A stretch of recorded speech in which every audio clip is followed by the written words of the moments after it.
Well, can you tell me about some of the personalities, mythologies that we will be encountering with Pantheon? Yeah, happily. We have a song about Liberace's lover, Scott Thorson. So it was a closeted relationship, and they were together for many, many years, and Scott was his limo driver. And years into the relationship, he had a rhinoplasty. He went in for a nose job, and Liberace paid off the surgeon, and he said, "Make him look like me."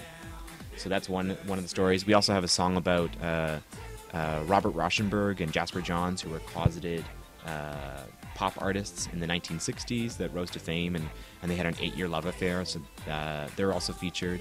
Scott wrote a song about John Reschy. Yeah, he's a novelist from the early 60s who wrote about gay life in the 50s, hustling in all across the U.S., working in the sex trade, but also meeting, drag queens and going to gay clubs, totally pre-Stonewall and that kind of stuff. And it was a huge milestone in American literary history because, no one had written frankly about that kind of stuff except maybe James Baldwin, Christopher Isherwood, like that, were writing at the same time.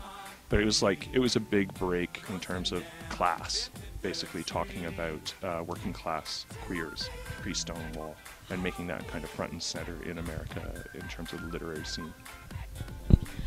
What would you want someone to leave with if they were coming to your Hatch presentation as a first-time Kids on TV audience member? What do you sort of hope to provide for them or share with them in terms of experience?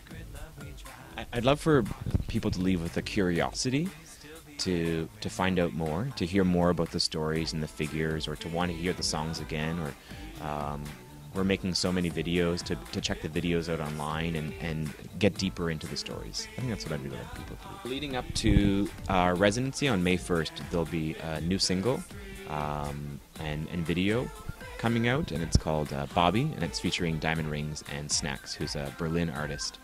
And what's that song about?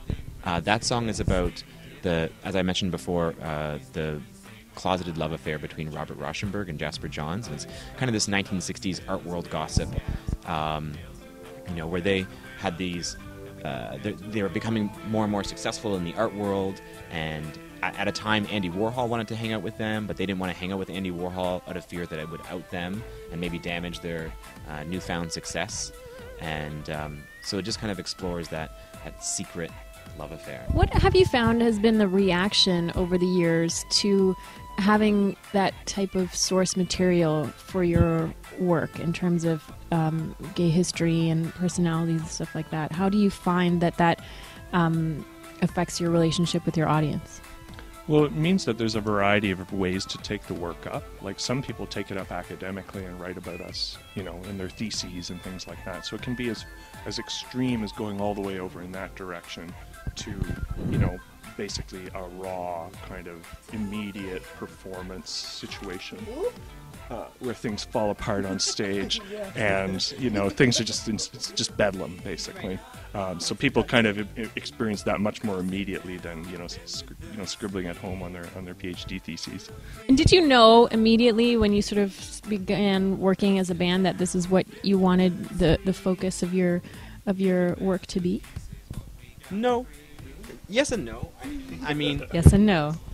I think that I think there's a part of me that wanted to express that, and there's people that I wanted to talk about, and I didn't see it being such a strong component of our body of work. I think as we've grown together, we've realized how much we enjoy telling these stories and talking about these people. And there's like the Toronto artist Keith Cole. We wrote a song about him many years ago, and in performing that in different cities, we get the chance to talk about Keith Cole wherever we go, and sing about him. And I like the idea of building his fame, and that in some ways we'll be able to do that for all these different artists.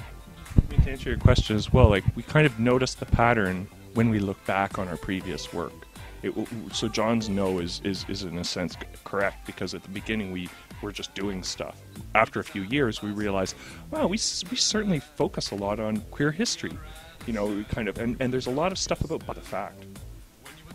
What are some of the bands that have influenced you throughout the course of your time together in terms of either songwriting, video work, singing, instruments, anything like that? Anybody that you can think of that was a sort of leading influence? Yeah, definitely.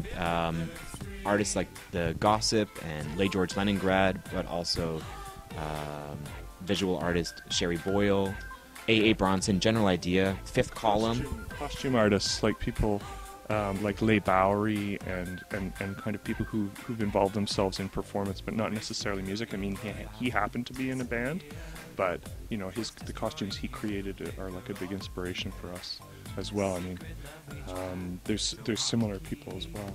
And I would say that our dear friend Will Monroe, who passed away in 2010, I don't even know if Kids on TV would exist without his immense impression that he left on.